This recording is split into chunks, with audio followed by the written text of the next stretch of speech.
पाकिस्तान की खुफिया agency ISI की एजेंट ज्योति जासूस, देश के लिए गद्दारी और दुश्मन के लिए वफादारी, ज्योति मल्होत्रा की यही पहचान बन गई है। ज्योति मल्होत्रा, वो नाम जो जेहन में आते ही जासूस शब्द को जिंदा कर देता है। ट्रैवल विद जो यूट्यूब चैनल पर मौजूद 487 वीडियोस जांच एजेंसियों की रडार पर हैं। 12 गद्दारों को गिरफ्तार किया जा चुका है। पंजाब, हरियाणा और यूपी से जो लोग अरेस्ट हुए हैं, उनमें सबसे ज्यादा चर्चा हरियाणा की यूट्यूबर ज्योति मल्होत्रा की हो रही है। आपने ज्योति मल्होत्रा का नाम कहीं न कहीं जरूर सुना होगा। इस समय यूट्यूब पर भी ये नाम ट्रेंडिंग में चल रहा है। आखिर कौन है ज्योति मल्होत्रा? आज के इस वीडियो में हम इसी के बारे में बात करने वाले हैं। ज्योति मल्होत्रा इंडिया के हरियाणा हिसार की रहने वाली हैं। कहने को तो ये एक ब्लॉगर इन्फ्लुएंसर हैं, लेकिन अंदर से ये पाकिस्तान की स्पाई एजेंट हैं। इनका यूट्यूब पर एक ट्रैवल विद जो नाम का चैनल है, जिसमें ये ब्लॉग डालती हैं, जिस पर प्रेजेंट में 4,07,000 सब्सक्राइबर हैं। लिंक्डइन पर 122 फॉलोवर और फेसबुक पर 3,38,000 फॉलोवर हैं और इंस्टाग्राम की बात करें तो 1,32,000 फॉलोवर हैं। फिलहाल ज्योति के इंस्टाग्राम को अभी सस्पेंड कर दिया गया है। हमेशा से और कई बार ऐसा भी देखा गया कि कुछ इन्फ्लुएंसर इस तरह से भी हैं जो अपनी रिसोर्सेज और सोर्स बढ़ाने के लिए आईएसआई जैसे गलत लोगों की संगत में आ जाते हैं। अभी कई देश ऐसे भी हैं लोगों को इस्तेमाल करके कर रहे हैं, जिसमें पाकिस्तान नंबर 1 पर है, जो सोशल मीडिया का यूज करके दूसरे देशों के डिप्लोमेट्स को, ऑफिसर्स को, सेंसिटिव पोजीशन पे पोस्टेड ऑफिशियल को टारगेट करना शुरू कर दिया है। सन 2020-22 में एक रिपोर्ट निकाली गई थी, जिसमें लगभग 125 ऐसे अकाउंट मिले फेसबुक पर। जब इस पर इन्वेस्टिगेट किया गया तो वे प्रॉपर आईएसआई के प्लांटेड फीमेल अकाउंट थे। वे लड़कियों के नाम से अकाउंट बना के रखे थे। जब उनकी फ्रेंड लिस्ट को चेक किया गया तो उसमें इंडियन आर्मी का सैनिक या फिर कोई इंडियन पॉलिटिकल नेता होता था। वैसे तो ज्योति मल्होत्रा ने अपना यूट्यूब चैनल 14 साल पहले सन 2011 में बनाया था, जिसका नाम था ट्रैवल विद जो, लेकिन इस चैनल पर ये वीडियो डालनी शुरू करती सन 2018-19 के बीच में। पहले तो सब्सक्राइबर और व्यूज़ दोनों डाउन थे, लेकिन सन 2025 आते आते ज्योति ने 4 लाख प्लस सब्सक्राइबर गेन कर लिए। यहाँ पर एक बात नोटिस करने वाली थी कि ज्योति की यूट्यूब की इनकम उसके लग्जरी लाइफस्टाइल से मैच नहीं हो रहा था, जो वो अपने ब्लॉगिंग में दिखाती थी। एनआईए ने ट्विटर पर ज्योति को टैग करके पहले ही सतर्क कर दिया था कि लड़की पहले पाकिस्तान एम्बेसी और फिर 10 दिन पाकिस्तान में भी रहती है। इसका पाकिस्तान से कुछ न कुछ कनेक्शन जरूर है। इसी बीच सन 2025 में ज्योति मल्होत्रा जनवरी के महीने में कश्मीर गई और उसने ब्लॉग भी बनाए, जिसमें पहलगाम भी था। कश्मीर से लौटने के बाद तुरंत वो पाकिस्तान गई और ज्योति ये तीसरी बार पाकिस्तान जा रही थी। अभी कुछ दिन पहले ही 22 अप्रैल सन 2025 को टेररिस्ट अटैक हुआ, जिसमें वैष्णो वैली में 28 मासूम लोगों की जान चली गई और 12 लोग घायल हो गए।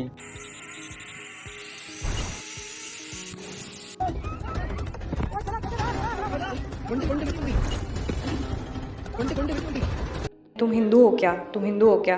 तो पापा को उसमें कुछ नहीं बोले, फिर बोले कि तुम मुसलमान हो तो अजान पढ़ो।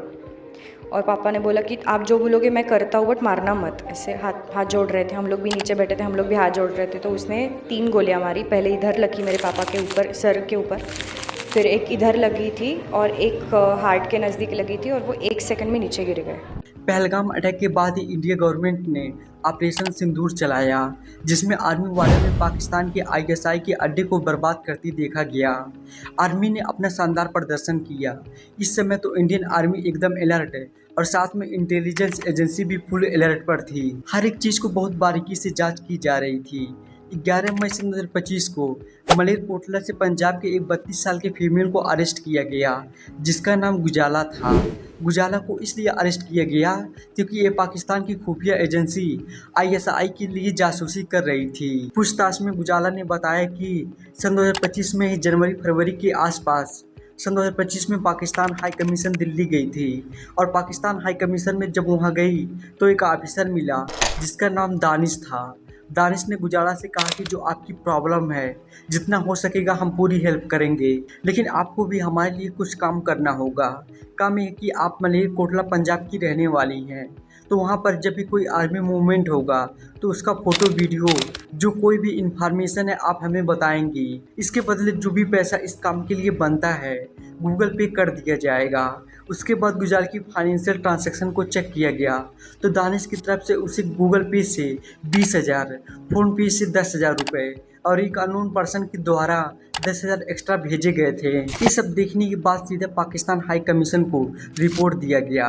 इसके बाद जो पाकिस्तान का दानिश ऑफिसर था, जो यहाँ पे पाकिस्तान ISI के एक तरह से एजेंट की तरह काम कर रहा था, उसे इंडियन हाई कमीशन ने 13 मई की रात को वापस पाकिस्तान भेज दिया। इस समय पूरे इंडिया में हाई अलर्ट जारी हो गया था। इसी बीच 16 मई को हरियाणा हिसार की रहने वाली ब्लॉगर ज्योति मल्होत्रा को उसके घर से ही गिरफ्तार किया जाता है। आपको बता दूं कि ज्योति मल्होत्रा को पाकिस्तान की खुफिया एजेंसी ISI के लिए जासूसी करने के आरोप में गिरफ्तार किया गया था। बात है सन 2023 का। ज्योति हमेशा से पाकिस्तान जाना चाहती थी। सन 2023 में वो पहली बार पाकिस्तान गई, करतारपुर साहिब तक, क्योंकि वहाँ पर जो इंडियन सिख प्रीलिम्स है बिना वीज़ा के डे ट्रिप पर जा सकते हैं। लेकिन ज्योति का प्लान यह था कि उसे प्रॉपरली कई दिनों के लिए पाकिस्तान जाना था, प्रॉपर घूमने के लिए वीज़ा लेकर जाना था, इसलिए शायद वो काफ़ी दिनों से ट्राई भी कर रही थी। सन 2023 में हरियाणा सिख गुरुद्वारा मैनेजमेंट कमेटी के स्टाफर हरकीरत सिंह ने ज्योति को पाकिस्तान वीज़ा के लिए 2 बार मदद की। उसने बताया कि अगर आपको पाकिस्तान वीज़ा पर जाना है तो दिल्ली में पाकिस्तान हाई कमीशन जाना होगा।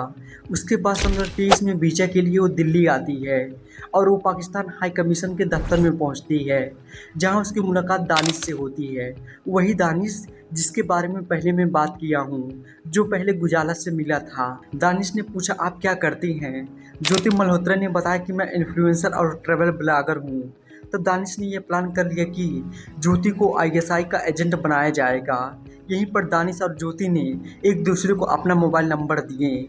उसके बाद फ़ोन पर बातचीत शुरू हो गई। 23 मार्च सन 2024 में इफ्तार पार्टी और पाकिस्तान का नेशनल डे भी सेलिब्रेट किया जाता है। इस इवेंट में पाकिस्तान एम्बेसी द्वारा ज्योति को इनविटेशन दिया जाता है। जब ज्योति ने इफ्तार पार्टी अटेंड किया तो सबसे पहले उसने दानिश से मुलाकात की। इस इफ्तार पार्टी की 1 महीने बाद पाकिस्तान का 10 दिन का वीज़ा कन्फर्म हो जाता है। अब ज्योति प्रॉपरली पाकिस्तान जाने वाली थी। दानिश ने मुलाकात के वक्त ज्योति को बताया था कि जब तुम वहां पहुंचोगी तुम्हें एक शख्स से मिलना होगा जिसका नाम अली हसन है। वो मेरा दोस्त है। आपका जो ट्रेवल है, पूरा आपका आना जाना, साथ ही साथ आपका स्टे कहाँ पे आप रुकेंगी, वो सब मैनेज कर लेगा। बाद में ज्योति वहां पहुंची, अली हसन से मिली। इसके बाद ये देखा गया कि इस पूरी ट्रिप पर ज्योति की पाकिस्तान की पहली ट्रिप पर प्रॉपरली 10 दिन का जो वीज़ा था उसे दानिश ने एक्सटेंड भी कराया था। रिपोर्ट में यह बताया गया कि ज्योति को अली हसन ने पाकिस्तान सिक्योरिटी एजेंसी के कुछ ऑफिसर से भी मिलवाया और यहाँ पर उसका मिलना हुआ साकिर और राणा शहबाज से। ये दोनों ही पाकिस्तान की ISI के लिए काम करते थे। रिपोर्ट्स में एक बात और सामने आता है कि ज्योति ने साकिर का जो मोबाइल नंबर था वह अपने फ़ोन में जट रंधावा के नाम से सेव किया था। इसके बाद ज्योति पाकिस्तान में कई दिन तक रही। ज्योति मल्होत्रा को भारत आने के बाद भी दानिश के साथ में जो साकिर और राणा शहबाज थे, उन लोगों से ज्योति व्हाट्सएप पर, स्नैपचैट, टेलीग्राम पर बातचीत कंटिन्यू रखी। ज्योति दानिश से मल्टीपल टाइम मिली भी थी। ज्योति बाद में चाइना, बांग्लादेश, उसके बाद फिर पाकिस्तान गई। ज्योति पहलगाम अटैक के पहले पाकिस्तान गई थी और उसके पहले पाकिस्तान भी होकर आई थी। ज्योति के बारे में एक बात और पता चलता है कि इनफैक्ट ऑपरेशन सिंदूर के एक दिन पहले यानी 6 मई सन 2025 को वो नई दिल्ली आई थी। इस समय वो लगातार दानिश के संपर्क में थी।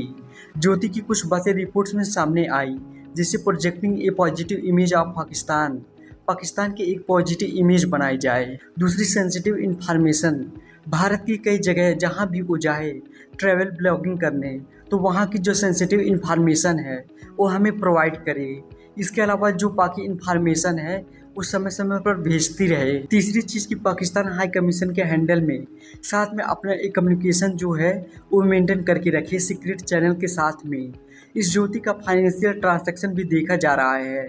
पुलिस यहाँ पर ये शक कर रही है कि ये जो ट्रिप्स हैं वो पाकिस्तान के द्वारा स्पॉन्सर की गई थी। ज्योति को जब अरेस्ट किया गया तो उसने अपने इंट्रोगेशन में कहा कि मैं तो सिर्फ अपनी जो फ्रीडम ऑफ स्पीच है उसका यूज कर रही थी। मैं तो सिर्फ वही चीज़ बोल रही थी जो मैं बोल सकती हूँ। अगर मैं चाइना, पाकिस्तान, बांग्लादेश जाती हूँ तो इसमें गलत क्या है। अरेस्ट के बाद ज्योति मल्होत्रा ने मुकेश कुमार को अपना वकील नियुक्त किया है। उन्होंने गुरुवार को अदालत में अपना वकालतनामा दाखिल किया। इससे पहले ज्योति के पिता ने कहा था कि उनके पास पैसे नहीं हैं कि अपने बेटी के लिए वकील को नियुक्त कर सकें।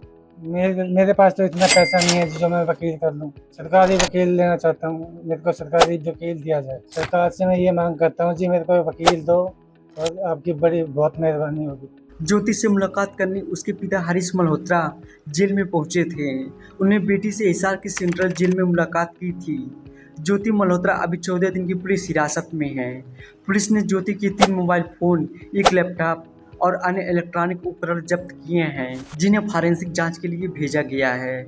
इन उपकरणों से बरामद 12 टीराबाइट डेटा में व्हाट्सएप, स्नैपचैट और टेलीग्राम जैसे एनक्रिप्टेड प्लेटफॉर्म पर की गई बातचीत शामिल है। जांच में पता चलता है कि ज्योति ने इन प्लेटफॉर्म्स का इस्तेमाल करके कोड वर्ड्स में संदेश भेजे ताकि उनकी गतिविधियां भारतीय अधिकारियों से छिपी रहे। वैसे दोस्तों, ज्योति ने जो भी किया है अपने देश के साथ बहुत गलत किया है। ज्योति को क्या सज़ा मिलनी चाहिए, कमेंट में हमें ज़रूर बताएं। दोस्तों, अगर ये वीडियो आपको पसंद आया है तो मैं रिकमेंड करूंगा अपनी अगली वीडियो फ्लाइट A330 ए मिस्टिकल जर्नी, जिसमें बताया गया कि 306 यात्रियों के साथ प्लेन अटलांटिक ओशन के 39,000 फीट पर प्लेन का दोनों इंजन बंद और फ्यूल खत्म हो जाता है। प्लेन में बैठे यात्री के साथ क्या क्या होता है, ये सब जिंदा बच पाते हैं या नहीं, इसे ज़रूर चेक कीजिएगा। और हाँ, चैनल पर नए हो तो चैनल को सब्सक्राइब करके बेल आइकन को ऑन कर दीजिए, जिससे आपको ऐसी वीडियो मिलती रहे। बाय।